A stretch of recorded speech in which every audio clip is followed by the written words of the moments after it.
Assalamualaikum warahmatullahi wabarakatuh. Perkenalkan, nama saya Dia Fauzia dari kelas 1A Program Studi Pendidikan Bisnis Angkatan 2020. Nomor 1, pengertian agama menurut bahasa.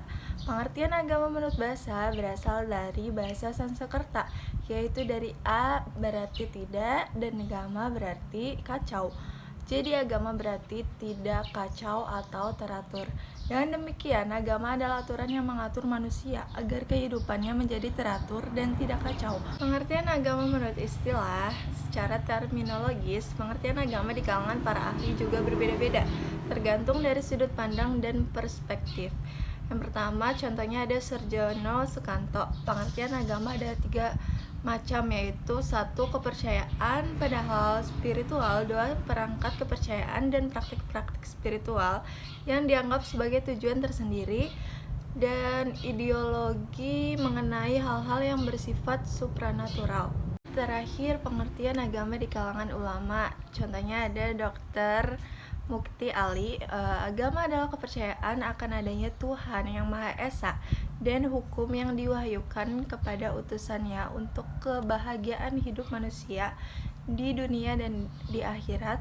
Dan ada dari Dr. Randes Idi Gazalba. Agama adalah kepercayaan kepada Tuhan dan hubungan manusia dengan yang kudus dihayati sebagai hakikat yang gaib, hubungan mana dinyatakan diri dalam bentuk serta sistem kultus dan sikap hidup berdasarkan doktrin tertentu. Dapat disaksikan dan bahkan dilihat dalam pengalaman kehidupan nyata bahwa betapa besar perbedaan antara orang yang beriman hidup menjalankan agamanya dengan orang yang tidak beragama atau tak acuh kepada agamanya.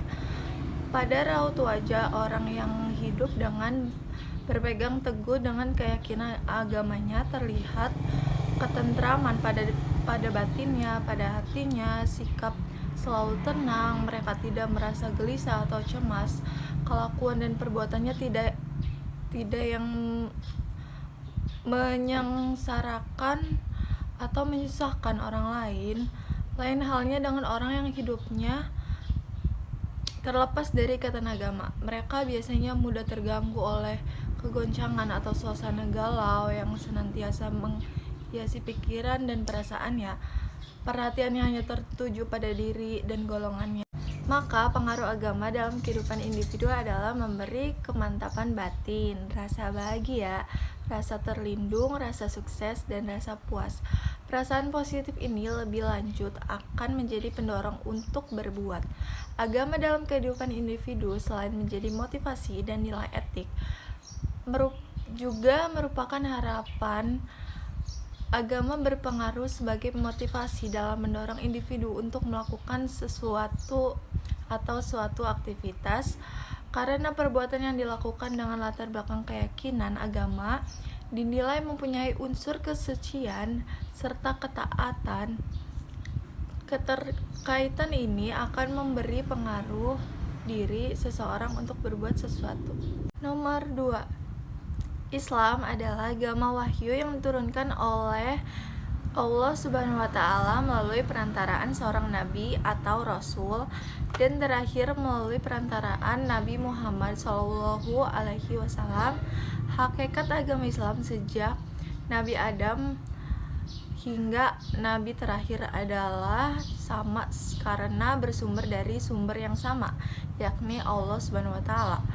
Agama Islam hanya dapat dipahami oleh sikap yang tunduk patuh, yakni dengan sikap merendah diri di hadapan Allah dan Rasul-Nya. Jika kita menyombongkan diri, maka agama tidak mungkin dapat dipahami dengan benar. Dalam Quran surat Al-Baqarah ayat 30-34, para malaikat dipuji oleh Allah karena mereka rela sujud, dalam arti taat, merendah diri di hadapan khalifahnya atau rasulnya, sementara iblis divonis kafir oleh Allah karena dia enggan sujud dan sombong. Iblis hanya melihat sisi lahir dari khalifahnya, yakni sebagai manusia biasa yang tercipta dari tanah yang tentunya lebih rendah dibandingkan dengan bangsa jin yang tercipta dari api. Orang tua saya mengajarkan pada saat saya kecil dan sampai sekarang untuk kita menjadi orang yang beriman, yang selalu taat pada ibadah, taat kepada Allah, taat kepada perintah-perintah Allah, terus mengajarkan saya dari kecil mengaji, bersedekah, memberi zakat, dan lain-lain. Quran atau Quran adalah sebuah kitab suci utama dalam agama Islam yang umat muslim percaya bahwa kitab ini diturunkan oleh Tuhan atau Allah kepada Nabi Muhammad. Kitab ini terbagi ke dalam beberapa surat atau bab dan setiap suratnya terbagi ke dalam beberapa ayat. Adapun beberapa pokok kandungan Al-Quran. Yang pertama, akidah. Akidah secara etimologi bermakna kepercayaan dan keyakinan. Yang kedua, itu ada ibadah dan muamalah. Yang ketiga, ada persoalan hukum. Yang keempat, ada sejarah dan kisah-kisah umat terdahulu.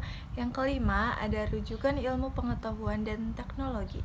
Interaksi dengan Al-Quran untuk membentuk karakter dapat dilakukan dengan langkah-langkah berikut. Meyakini Al-Quran itu datang dari Allah, meyakini kebenaran isi Al-Quran, menerima Al-Quran dengan hati terbuka dan sukacita, memahami tujuan Al-Quran diturunkan Allah, memahami dan menyaksikan mukjizat Al-Quran, menjadikan Al-Quran sebagai petunjuk hidup, menjadikan Al-Quran sebagai peringatan. Nomor 4, iman merupakan kepercayaan atau yang berkenan dengan agama, keyakinan dan kepercayaan kepada Allah, Nabi, kitab, dan sebagainya. Iman diyakini dalam hati, yaitu mempercayai dan meyakini dengan sepenuh hati adanya alam semesta dan segala isinya.